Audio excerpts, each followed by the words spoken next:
Returning home after work, she habitually removes her makeup, prepares a light dinner, eats quickly, and goes to bed, following a routine that has not changed for more than 10 years. Then he calmly explains that every time he wakes up, the day starts over again, and she haltingly repeats his words, realizing the frightening truth of what is happening. After this, the girl notices in confusion that her hair has become bright pink, whereas before it was a completely different color. She looks down at herself in panic, realizing she can't show up at work looking like this, and glances around the unfamiliar room, feeling like a stranger in the huge four-poster bed. Meanwhile, her gaze falls on the ceiling, which she has never seen before, and then on the absurdly large bed standing in the lavishly decorated bedroom. She is amazed by the luxury of the decor, but quickly regains her composure, reminding him that now is not the time to admire wealth. The girl awkwardly slips off the bed and falls to the floor, deciding to assess the situation. She notices that the voice sounds strange, and there's a giant vanity nearby, near which she begins searching for a mirror. After a short search, she sits down at the table, looking curiously at her reflection, then tries to stretch her cheeks, feeling her face and wrinkling her forehead, as if checking whether she really sees herself. Then she screams, realizing that she has turned into a little girl, and remembers stories from the internet about reincarnation, where the heroine is hit by a truck, deciding that something similar happened to her. The girl doesn't believe what's happening, mentally repeating that she didn't die from an illness or in an accident, and now, it seems, she died at the age of 30-something, without having time to repay her parents for everything. Soon the maid hesitantly announces that breakfast is ready for Lady Magnolia, and the mistress herself is at a loss, not knowing how to address the servants or even call someone. Then Rose, apologizing with a trembling voice, notices something unusual in the room, and both she and the maid react with surprise, exchanging glances. The girl offers to serve food and calls out a name that seems familiar to her, but she doesn't understand why, deciding to eat anyway so as not to arouse unnecessary suspicion. When breakfast is brought, she is amazed at the delicacy of the dishes and, tasting them, remembers the strange transformation in the maid whom she had never seen before. The girl quietly thanks her for the food, while a man nearby carefully remarks on how delicious it is. Meanwhile, outside, sunlight illuminates the vast grounds of the estate, where someone is preparing to enter. The young lady addresses Lady Magnolia and her maid in a friendly manner, and the latter, trying to respond, painfully realizes how difficult it is to speak with a new, childish lisping voice. On a garden path, a cheerful girl with berries admires flowers while a maid watches nearby. The narrator notes that the mistress's life is now spent among caring servants, delicious food, and relaxation. Soon they are enjoying the peace, and one of them says with a smile that it looks like the ideal life of a noble lady, and the other laughs, claiming that she wouldn't mind not waking up at all.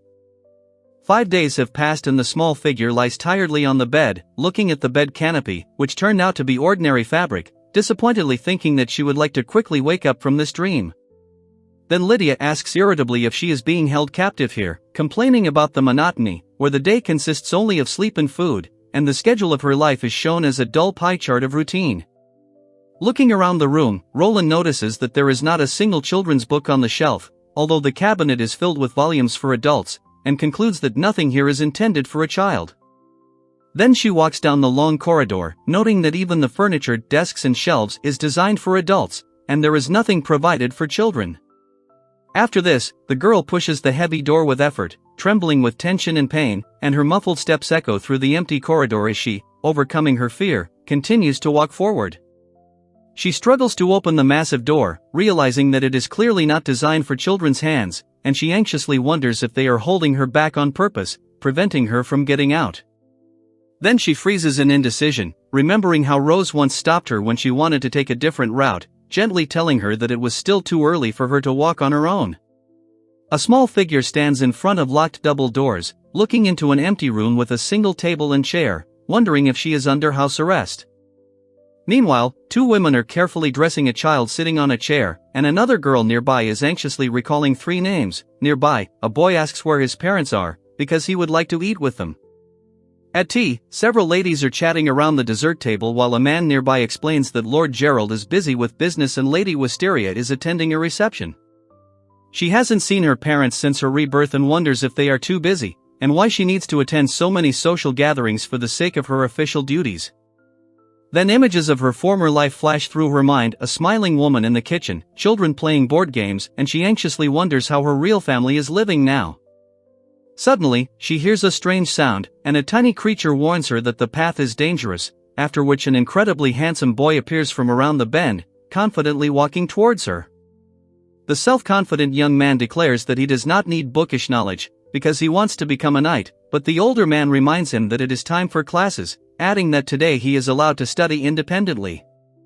Then the alarmed servant advises to move away, because the place could be dangerous, but at that moment a girl runs out from behind the wall, loudly calling for my lady, and someone nearby whispers the name Brian. The narrator recalls that she knew Brian Chris Gilmore only by hearsay, and for the first time in a long time she meets him in the midst of monotonous everyday life, while another character walks alone along a wooden fence under an overcast sky. A little girl joyfully calls out to a surprised young man named Mr. Vian, assuring him that he might know something important about her, while holding tightly to his hand and sword. Suddenly the boy kicks the girl sharply, and she flies into the air, not having time to understand what is happening, and he freezes, covered in sweat, at a loss for words. Then the young man apologizes sheepishly, and the little creature with bare ears urges the lady to move on, noticing that her brother looks tired. The girl is shocked and sadly thinks how one can treat her younger sister like this, and the lady standing next to her covers her face with her hands, unable to look at what is happening. The young man is tense, his forehead is covered in sweat, and the girl, feeling a strange uneasiness, realizes with horror that this man is her own brother. The girl with the bow tries to explain what is happening in their family, but the young man looks gloomy and asks what is really going on with them. The girl recalls how she was once an ordinary adult woman with a job, until one day she went to bed in her room and woke up in the body of another person. Then she notices that her body has become smaller and her hair has turned pink. Now she is the daughter of a noble family, but she feels like an outsider, because the family treats her like an outsider. After this, the concerned person decides to urgently gather more information about what is happening, but a stern voice nearby makes it clear that there are already enough questions for today. Meanwhile, the girl excitedly asks about the lives of common people, their work, habits, and everyday life, and the woman holding her smiles calmly, patiently listening to every word. She explains with a touch of excitement that most nobles enter the Royal Academy at age 13 and spend 3 years in each department, graduating by 18. Then the bespectacled maid adds that some stay on specialized courses to continue their studies or undergo mentor training. The child curiously asks at what age a person is considered an adult, and the man standing next to him replies that it depends on the family, since commoners begin their apprenticeship at about 10 years old. After this, the woman happily adds that after 5 years, such students already become masters, acquire a craft and sometimes even a family, so at this point they can be called adults. A young lady named Lila Bernard timidly admits that this is her first interview as a maid at the Gilmore Marquis's house, trying to answer with a shy smile.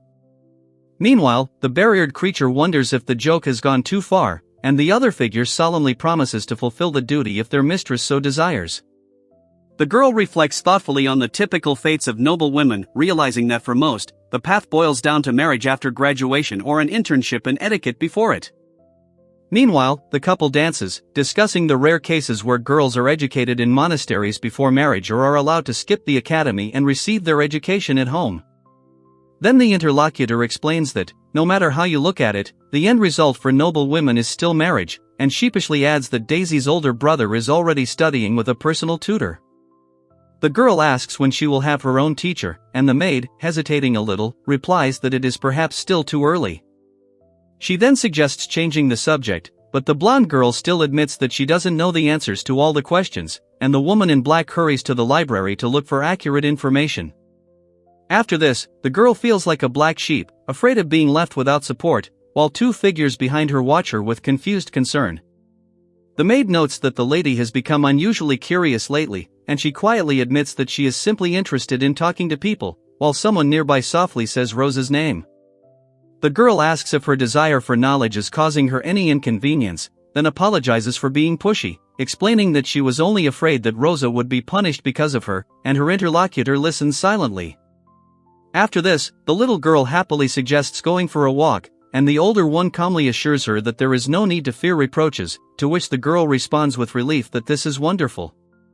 However, returning to her thoughts, she ponders why she is being treated so unfairly, and decides that from now on she will behave more simply, as befits a child, so as not to arouse unnecessary suspicion.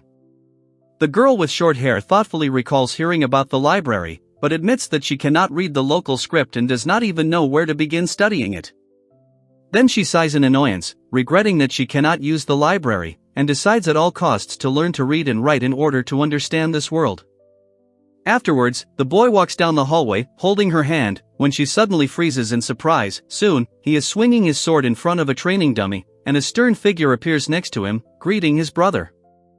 Meanwhile, the young man is thinking hard about his brother Brian Chris Gilmore, realizing that a child can only understand a part of the adult world, while someone approaches him with noticeable anxiety. Then the boy mockingly throws out that it must be nice to laze around all day, and the interlocutor freezes in bewilderment, not knowing how to react to the words. Afterwards, the young man explains that he must live up to his father's expectations and study hard, feeling a lot of pressure, while the two tiny creatures watch quietly, exchanging sympathetic glances.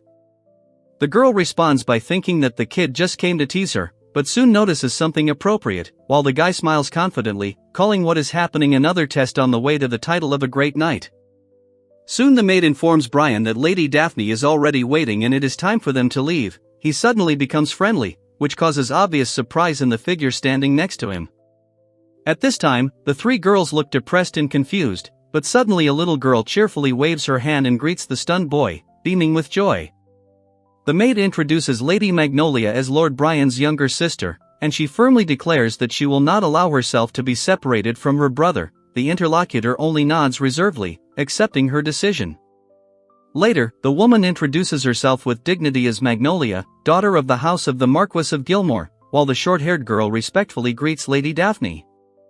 After this, the little girl politely asks to be allowed to stay next to her brother and promises to behave quietly, and he looks at her with surprise and slight doubt. Then the heroine feels the heavy gaze of a stern mentor, but, despite her inner fear, she decides to stay and learn to read and write in order to better understand the world around her. Later, she makes up an excuse, deciding to pretend she's just curious so she can use it as an excuse to get into the library. Soon the girl suddenly screams, and the calm man says that he doesn't mind the silence, offering to bring her another slate and chalk so that she doesn't get bored. The teacher asks Brian to take his seat and start with last week's assignment, to which he thanks her with a little nervousness, imagining two angry little animals watching him. Then the girl enthusiastically prepares to study poetry from the very basics, while the student next to her can barely stand from fatigue, leaning over his desk. During the lesson, the boy demonstrates a complete lack of interest, while the girl notes to herself that even Lady Daphne's explanations are clear, and suddenly a confused creature resembling a hamster appears at the table. The teacher notices that children at this age prefer physical activity to studying, and one of the students looks at a letter that looks like the Latin E and quietly says the name Magnolia. Then the girl, having accidentally written something incorrectly, can barely hold back her tears, and the boy sharply orders him to concentrate on the assignment, after which the teacher asks if he is able to write himself. The advisor watches the nervous creature closely, who admits he was simply repeating Lady Daphne's words, then smiles awkwardly. Then the advisor unexpectedly praises his memory, and the trembling creature breathes a sigh of relief. Then, during a short break in arithmetic class, equations appear on the board and the girl reflects that the symbols used are similar to Greek, mentally repeating addition, subtraction, and multiplication. After this, she notices that the letters resemble Roman numerals, making them easier to remember. The teacher continues the explanation at the board, emphasizing the similarities between the signs, and the student next to her feels like she's doing better. Later, the young student sheepishly thanks Lady Daphne for the opportunity to attend the class, apologizing for disturbing her, while Magnolia sternly warns her not to cause trouble for her brother. Then the elderly mentor hands the girl a slate, saying that it is a spare item from the Marquis house, but she hesitates, not knowing whether to accept such an expensive item. After this, the man in the monocle explains that the board is for educational purposes only and hands it to the young lady, who thanks him with a slight bow. Soon the elderly teacher gives the girl a table of letters and numbers, calling it a gift for all the students, and with a warm smile praises the child's good manners, inviting her to come again. The woman adds that her brother behaves exemplarily when his sister is around, and the girl herself, watching in surprise, sees him sneeze at the entrance, which makes her smile. After this, the little girl happily thanks for the help and thinks that now she has a legitimate excuse to study, while somewhere nearby someone is furiously scrubbing the surface, deciding that everything must be earned through one's own labor. 3 months have passed, and the cheerful girl is wandering enthusiastically through the huge library with a spiral staircase, until the maid warns her not to enter the office on the second floor. There she listens with interest to a man talking about the bloody 300-year war ended by her grandfather, the previous monarch, whose name is still spoken with respect. The narrative then explains that 18 years ago, the three great powers signed a non-aggression pact, ending the war through a combination of force and diplomacy, after which a nobleman is shown receiving lands and a title. Meanwhile, the girl feels growing irritation, realizing that her life as the daughter of an aristocrat will forever be tied to a political marriage from which there is no escape. She reflects that such a fate is understandable for someone of high rank, but locking up a child without a proper education is unfair, even by the standards of the nobility. After this, the heroine wonders whether she was isolated because the adults were busy or because they didn't want to see her at all, not knowing whether there was malicious intent behind it, while footsteps echoed in the corridor. Alfred then wonders why such a young child is forced to endure such treatment, and, deciding to investigate, finds Koton reading a book. She looks up sheepishly, admitting that she hasn't seen him for a long time. The girl hesitantly addresses the man, calling him father and hoping that he is healthy, while he, looking at her with a slight tired smile, recognizes the features of a familiar face. The narrator then introduces Gerald Silas Gilmore, the 57th head of a famous house, renowned both in battle and in governance, who defended his family and people from his youth. At this point, it becomes clear that the person standing above all is their parent and, at the same time, the one who is effectively keeping his daughter under house arrest, hiding the reasons for his decision. Then the girl politely greets her father, and he, mentioning that he has been swamped with work for the last 3 months, praises her efforts and asks with interest what book she is currently reading. The girl happily shows off a book about beans and vegetables, explaining that this is what she is currently reading, proudly displaying pages with bright illustrations. Alfred then asks what else she's looking at, and she replies that she's reading a book about flowers next. He wonders if such books are too complicated for her, but the little girl cheerfully remarks that they're just as big as her brothers. Those present notice that Magnolia has already reached the age when she tries to imitate her older brother, and they smile as they discuss how the lady brings books similar to his own. Meanwhile, she reflects on how her daughter, who was ordered to stay locked up, is free to roam the house, since only her room is deliberately made difficult to open, while the doors to the classroom and library are ordinary. The girl notices that her father's eyes are not smiling, and understands that he is wary, although he tries to portray a soft smile, after which she asks if today is his day off. The man explains that he is taking a break due to a backlog of work, and she respectfully acknowledges his busyness, advising him to return to his duties as soon as possible, while he decides to pick up another book.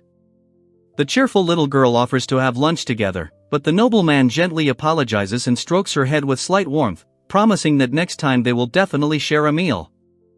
After this, the young lady shyly thanks him for the praise and, gathering her courage, greets her father as he enters the room, trying to hide her excitement behind a restrained smile.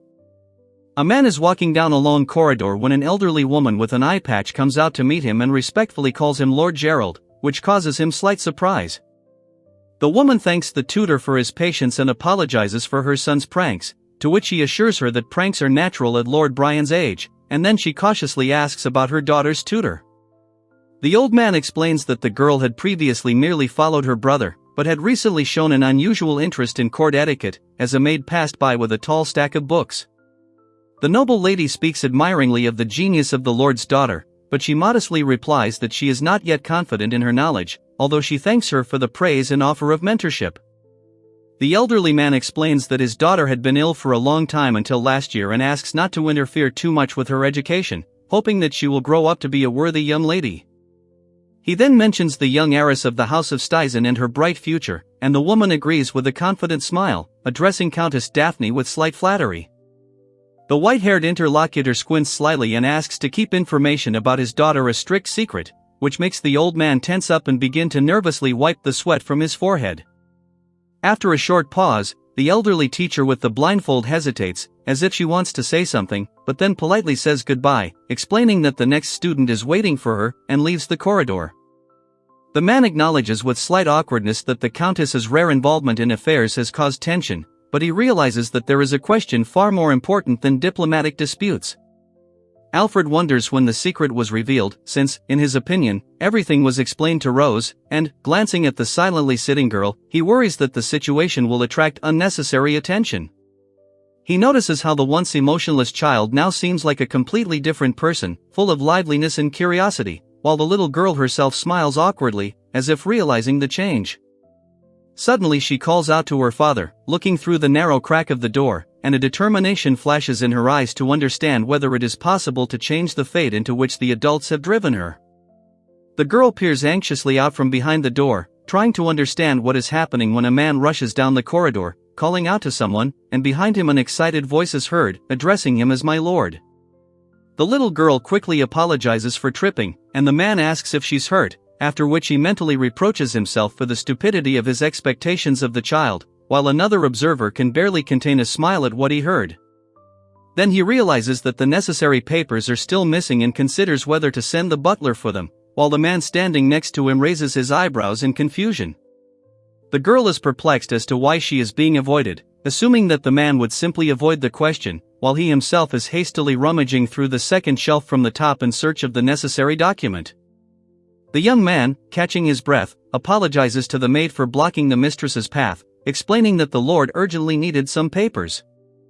At this moment, a man enters the office, and the narrator notes that he might still be just a student. Then the heroine's gaze falls on a nearby shelf of work documents, where something her father is carefully hiding might be hidden. The butler is reminded of the importance of maintaining composure under all circumstances, and he bitterly admits that these words sound particularly painful. After this, the maid hurriedly leaves, and the girl notices that the shelf remains unlocked, recalling the butler's recent movements, while the setting sun slowly paints the room in warm shades. Daisy clenches her fists in delight and beams as her friend announces that this is the first time the Lord has invited her to dinner, and a small creature nearby remarks that Daisy is in a particularly good mood today. One girl makes fun of her friend's overenthusiasm, but a third happily offers to help in the kitchen with the preparations, while a fourth adds that today everyone will finally gather at the same table. Later, the little girl consoles a crying Daisy, confused by the broken promise, and quietly reminds her that her father never said that they would definitely be together today. When someone calls Rose, she calmly responds and softly says that she has already understood everything and does not hold a grudge, wiping the tears from her face. Meanwhile, she wonders why everyone is avoiding her, and the young man, with a guilty smile, confirms that this is the case, asking for forgiveness for the unintentional inconvenience. Then she quietly asks him to stay at least for a little while, but in response she hears only a polite goodnight, after which he leaves the room. Feeling a slight pity for Daisy, the heroine decides to take advantage of the moment and explore the unlocked shelf, since her father is definitely absent. She silently apologizes to her mentor for such impudence. After this, she lifts the heavy hatch with difficulty and holds it with all her strength, not allowing it to slam shut, determined not to retreat, despite the weight and fatigue. She closes the door behind her with an effort, letting out a sigh of relief. There's no one nearby.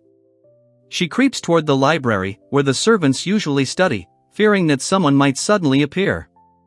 Quickly opening the ledger, she realizes that time is short and decides to first rewrite everything in a row: expenses for cat food, household items and notes, putting off reading until later. Suddenly, a man with a lantern cautiously asks if anyone is nearby, then notices an unlocked shelf, but decides that it is just a figment of the imagination and leaves, while in the shadows someone quietly returns to the place. A young man with blonde hair leafs through the family's financial statement, frowning at the enormous expenses on balls, dresses, and Wisteria's whims, and noting with displeasure that it all looks ridiculous, especially with a 3-year-old child in the house. One of those present asks in bewilderment what Milady has done to deserve such treatment, while another mentions Wisteria's evening dress and some expenses associated with the cat. The story then shifts to reflecting on Magnolia's habit of always putting her pet's food and toys before her own needs, something she recalls has been going on since the very beginning, with the notes scattered before her. As Magnolia is shown living in complete solitude, separated from her family, despised for no reason, and even denied the opportunity to dine at the common table, someone quietly wonders what she must be feeling all this time. Meanwhile, the young man bitterly agrees that no one expects anything from him, after which he defiantly decides to do things his own way and vows to reject a family that is incapable of cherishing a child. After this, the determined girl firmly promises herself not to let anyone control her destiny anymore and plans to escape from home, no matter the cost. The little heroine declares that she will live the way she wants, but the adult standing next to her doubts that a 3-year-old child is even capable of doing anything. Then the girl ponders her future. She'll need knowledge about edible plants, some money for escape, and strength to survive. She decides to seek knowledge in the library, preparing for independence. At the same time, she realizes that Rose and the others are truly attached to her, but still remain only servants of the Gilmore house, whose loyalty does not belong to her. Soon, the maid, with a serious expression, informs the girl and boy that Mistress Wisteria has summoned them to the living room on the ground floor. The heroine then mentally notes that she must learn to stand on her own 2 feet as soon as possible. A stately woman sits in the living room with a fluffy cat on her lap, a man with a cane stands tall behind her, and a confident boy stands next to her. The narrator wonders if she is an ally or an adversary. A stern woman sharply reprimands the young man for his tardiness and slowness, while 3 observers, including a bear cub, assess him with silent, disapproving glances. After this, the lady admires the dress and necklace, deciding to take them for herself, and the other figure realizes with horror that today is the day of the arrival of the Campbell Company representatives. The tailor remarks that the young lady will be having her clothes made to order, and the boy notes with admiration how skillfully everything is created from scratch, emphasizing the noble quality of the fabric. The maid then hesitantly responds to the order, and the woman orders the child to be kept away. The boy, in response, defiantly sticks out his tongue, clearly demonstrating protest. The girl is embarrassed by the looks of those around her, feeling awkward, while someone in the crowd decides that she is an enemy, wondering why they even called her if they forbid her to approach. Then the little girl cheerfully chooses a color, black or dark blue, and the lady standing behind her reacts with a surprised look. The maid asks about the length of the garment, and the man replies that there are no special requirements. She is then instructed to create a loose-fitting outfit, with adjustable pleats and ankle length. The woman, however, asks for a brown or dark green fabric to match her own outfit. The customer then enthusiastically describes the dress she wants: a simple, A-line cut, made of the same material she's wearing, with a ribbon belt for adjustment and removable pleats for growth. The heroine insists that costs be kept to a minimum to avoid subsequent complaints, and her interlocutor happily supports this decision, preparing to begin sewing. At the end, the girl asks permission to wear this thing until she grows up, explaining that she wants to cherish it as a memory of the master's work, and the man, with a warm smile, approves of her sincere words. The man asks how many items need to be sewn and asks for 2 cotton blouses, if they're available, while the little animal advises bright colors. However, the girl calmly declines, explaining that light fabric gets dirty too quickly. After this, the lady with the fan harshly criticizes someone's choice, calling such shades Sluginesque and mockingly adding that it's impossible to evoke sympathy in such a child. Someone nearby awkwardly thanks her for her promise to care, trying to smooth things over. The girl then politely thanks her interlocutor, who, with a gentle smile, assures her that all the stylists put their heart and soul into their work. The heroine replies that she's eagerly awaiting the results, trying to sound like an adult. She then jokingly asks Rosa if sewing is considered part of a noble upbringing. She sheepishly admits that some young ladies study embroidery and enthusiastically offers to teach the girl, fired up by the idea. After a while, the heroine shyly asks for a piece of fabric and some thread, explaining that it's not for clothing. The man nods in agreement, and the 2 women watch with warm smiles, clearly pleased with her efforts. Then the young man declares that he would like to give a gift to the maids who care for him, and they respond with genuine joy and gratitude. Meanwhile, someone silently observes the scene from the sidelines, not interfering. Soon, the lady with the fan disdainfully examines the child's gift, calling it a disgrace, arguing that decent things should be bought, not made. Behind her, the 3 stand silently, hesitant to object. A little later, the man politely hands over an elegant sewing box, explaining that it's a small gift from their shop, handcrafted by the young lady they care for. The girl blushes, not expecting praise. Upon receiving the gift, the man gently thanks her and says that such a thing will surely become a treasured memory. The girl smiles softly, feeling pride in her work for the first time. She is then warned that the matter could be dangerous, and advised to strictly follow her mentor's instructions. The little bear companion sheepishly apologizes for not introducing himself yet. Afterwards, a man named Simon Campbell, the head of a trading company, appears. The girl, overcoming her shyness, asks if he'll buy the embroidery she'd done with particular care.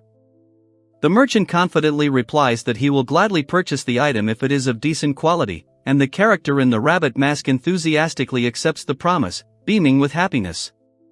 The man warmly says that they will be waiting any time, and the scene switches to the heroine, who looks hopefully at a richly decorated painting, dreaming that it will bring in the necessary money.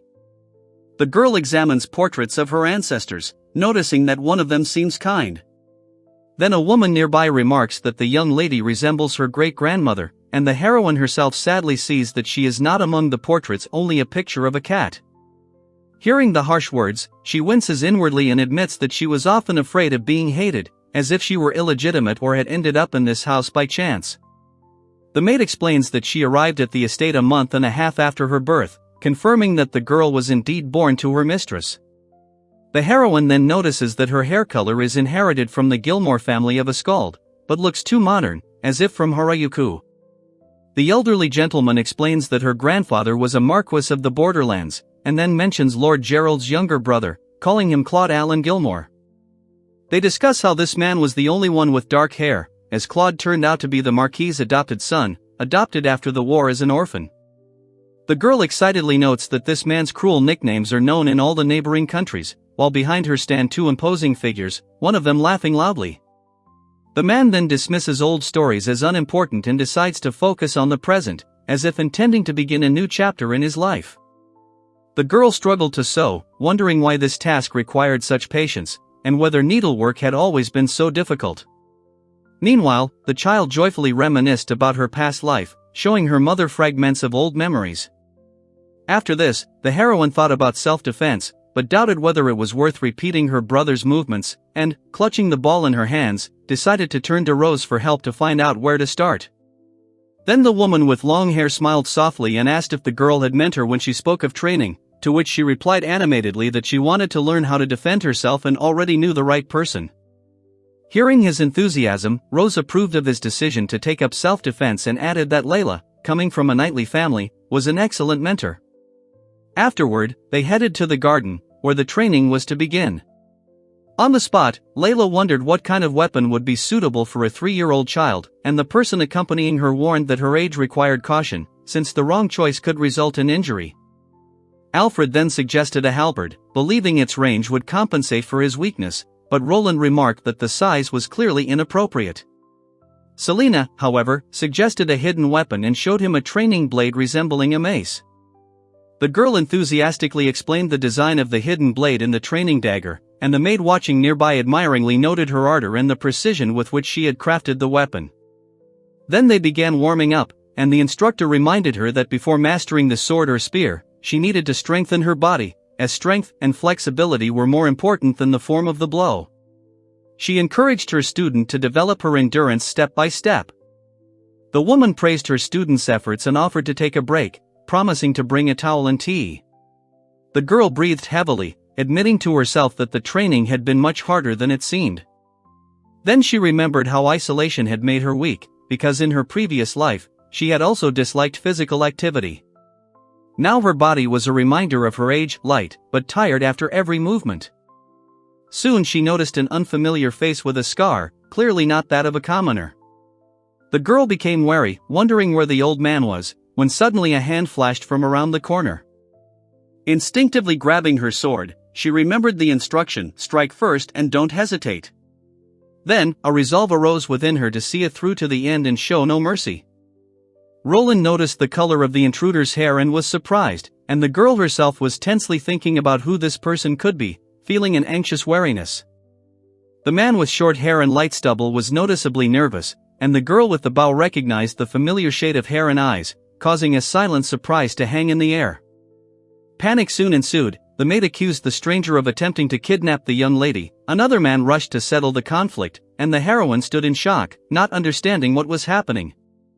Meanwhile, Alfred was telling a story about a noble lady who ruined the clothes of young noblemen, and the listener with long pink hair listened with doubt, not knowing whether to believe it. The man remarked that his opponent's stance was impeccable, and she responded by admitting that his fighting skills were also impressive. He then, a little embarrassed, asked her not to push herself too hard, and she assured him she hadn't intended to stage a show fight. Suddenly, a masked woman appeared in the field and attacked the man with a knife, but another man managed to intervene and stop the fight. An old man standing nearby merely frowned and asked what these people were doing on his property. Lydia called out to the gardener, who explained that he'd injured his back and had handed over his duties to an apprentice. The girl became wary of the new assistant and eyed the visibly nervous young man suspiciously. Then the man in the cap introduced himself as Guy, saying that he had arrived on behalf of Lord Selves from the borderlands of Azenda, and the woman standing nearby listened attentively, evaluating his every word. The man quickly explained that the stain on his glove was plant sap, not blood, adding that the wound on his hand was a remnant from the war. The older man noticed the young lady's collar, while the bear cub, watching from the side, clearly didn't trust his guest's words.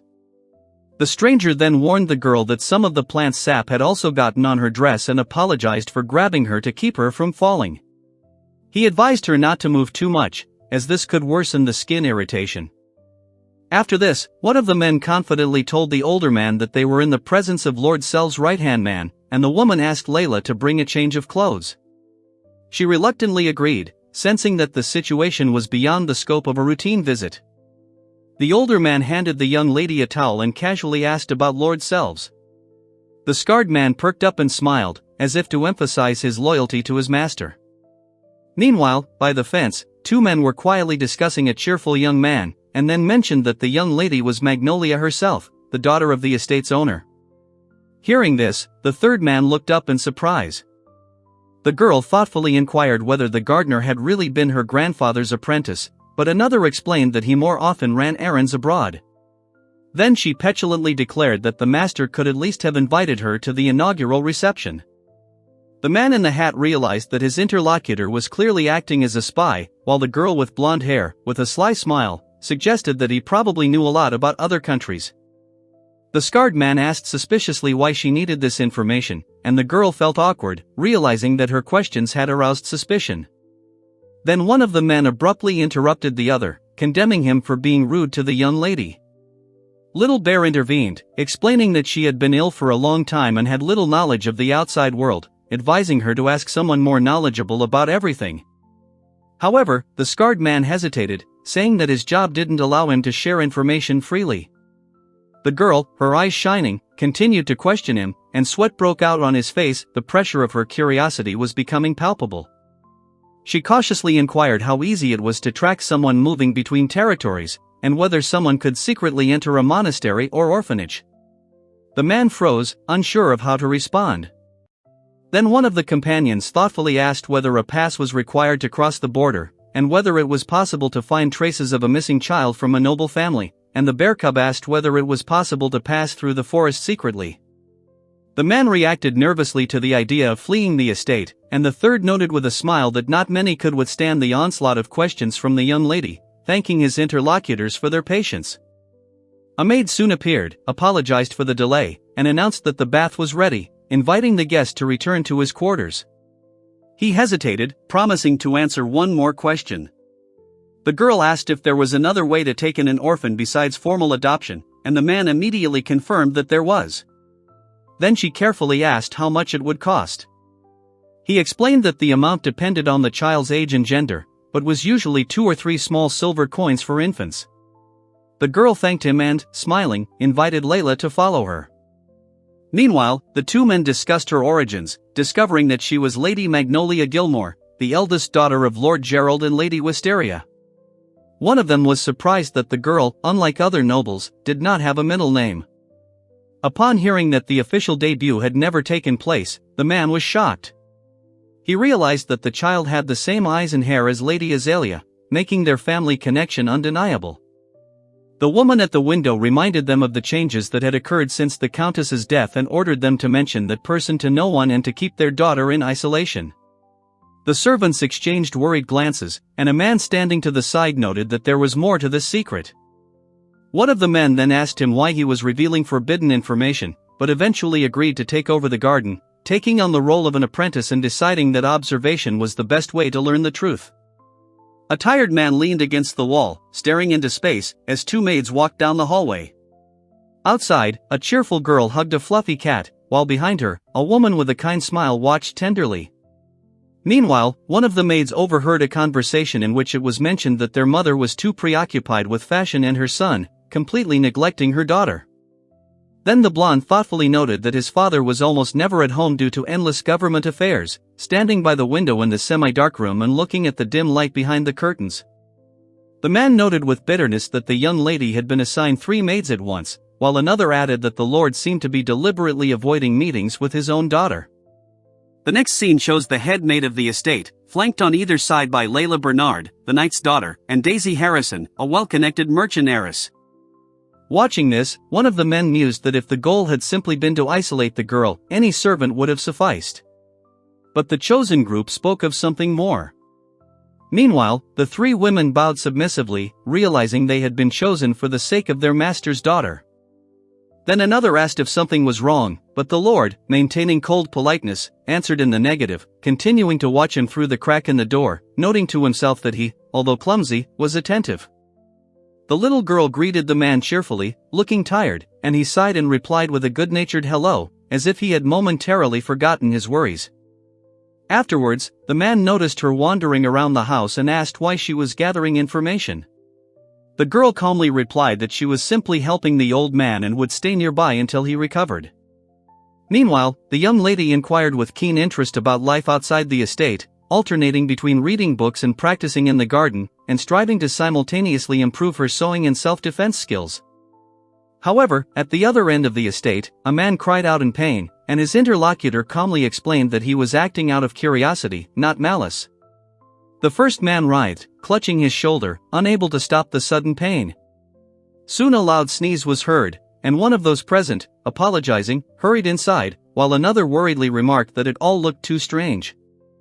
The man doubted that the girl was really only 3 years old, and wondered whether the child could be so persistent simply out of curiosity, recalling the rumors about the Gilmore family's hidden daughter. Then the scarred man chuckled smugly, declaring that now the owner would have an interesting story to tell, and the gloomy interlocutor wondered if Magnolia's existence would be revealed as the frame showed the majestic estate from above. The girl happily thanked him for the compliment on her embroidery, and the little animal enthusiastically noted her progress. The man, smiling, picked her up and twirled her around, admiring her almost professional work. Meanwhile, someone was pondering a world inhabited by magical beasts and insects, wondering what these creatures looked like. Nearby, another character mockingly remarked that hiding in the forest from such creatures was a bad idea. Lydia happily showed the dress to Layla, declaring it would become a family heirloom. Layla was embarrassed and tried to object, but the maid standing nearby merely raised her eyebrows in surprise. The story then shifted to wedding preparations. The dates for Daisy and Lila had already been set. The girl sincerely hoped that she could at least repay them a little for their care, remembering the man who once wandered the estate. She thought about how she was slowly losing everyone who was close to her, but she still decided to do everything she could while she remained here, preparing to stand alone if fate forced her to leave the house before she could escape.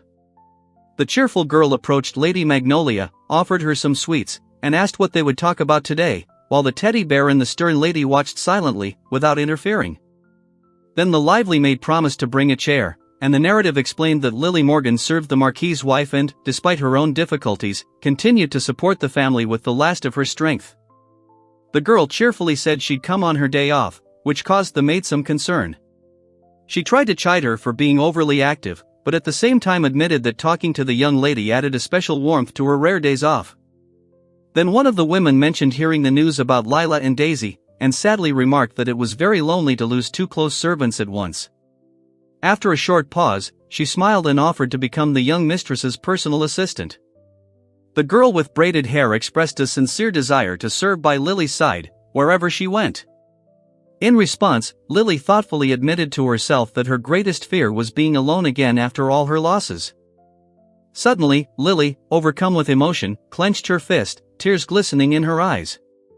She said she couldn't forgive what had happened, and the small, furry creature nearby called her name anxiously, unsure what was happening. Then the woman with long hair protested sharply against the unfair treatment of the noble and kind lady, while the other tried to stop her, calling out her name in fear.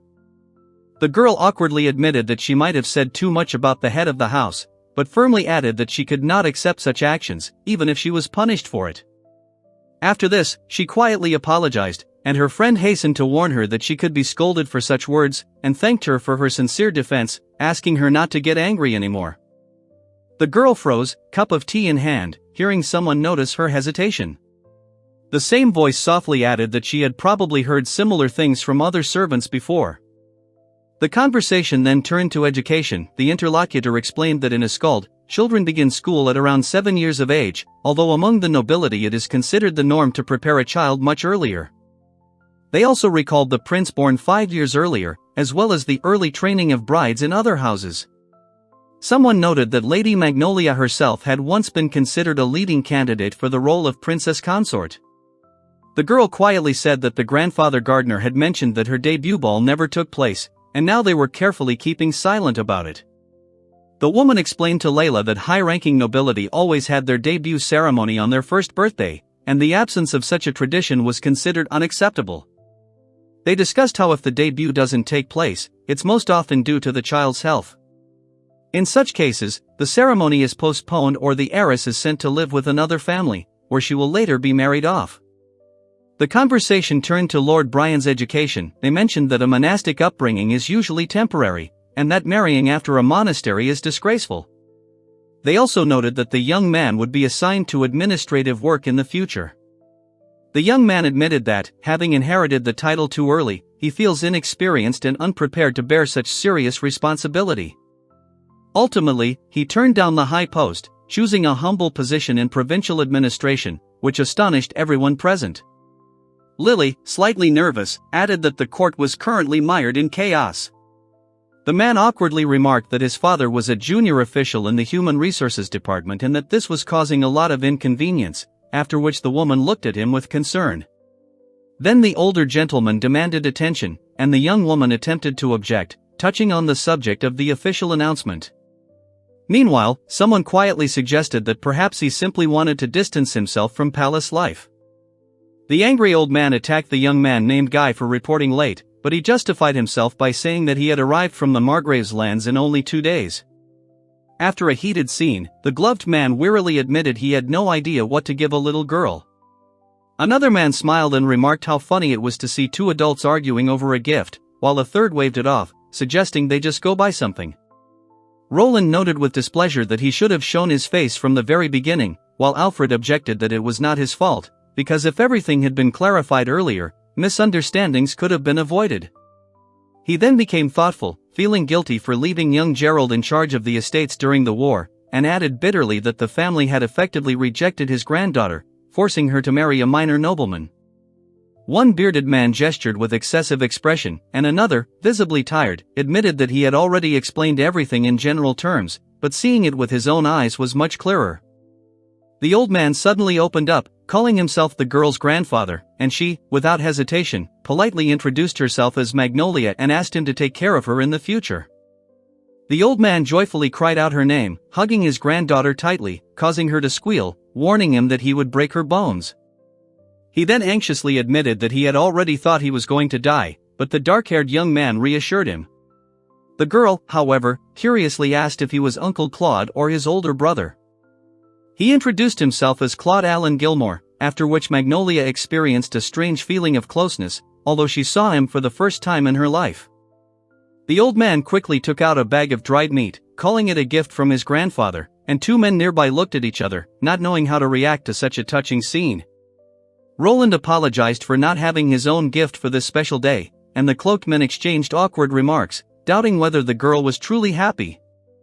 He thought that he didn't want to scare her, but he really wanted to make her happy, and suddenly he realized that today was his birthday. Meanwhile, rumbling sounds were heard in the corridor. The girl jumped up, rushing hastily towards the noise, stunned by the sudden disorder. The old man walked leisurely along the garden path, and behind him a voice was heard remarking that, as always, he had arrived too slowly. One of the men asked anxiously where Gerald was, and the girl explained that her father and brother had become estranged because of her brother's behavior in recent years.